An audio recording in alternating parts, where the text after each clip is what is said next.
foundations for the Portland-Milwaukee Light Rail Bridge. And an important part of preparing for those foundations is rebar, these cages behind me. And today we're going to be talking to Dave Barrett of Rebar International to learn more about rebar. So Dave, help us understand what rebar is and what role it plays in structures. Well, rebar, that's the short name for it. It's reinforcing steel, and it's the backbone of concrete.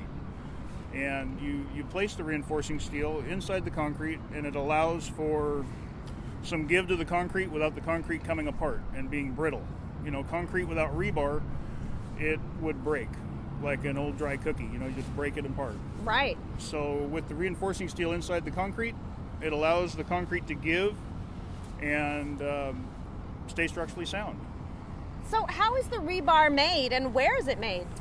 This reinforcing steel is made in Seattle at Nucor Steel, and then is shipped to Harris Rebar in Tacoma, and there it is fabricated, meaning it's cut, bent, and threaded. They have threaded ends on these cages for mechanical couplers.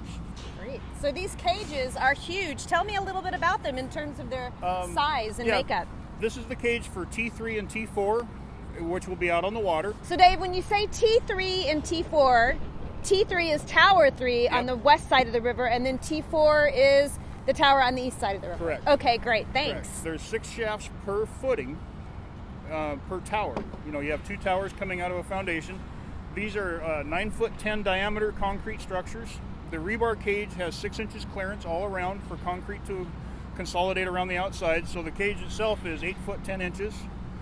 They're 165 feet long for Tower 3 and about 174 feet long for Tower 4. They weigh about 60 tons of steel. That's heavy.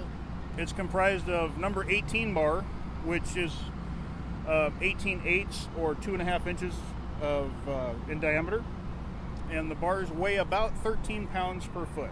So how do you get this cage all the way over to the tower and inside the shaft? Yeah, it's a challenge. This rebar will be lifted by a crane, swung over and placed on a truck, an extended bed truck, and then driven out on the work trestle, where the derrick barges out on the water. The LA will loft it.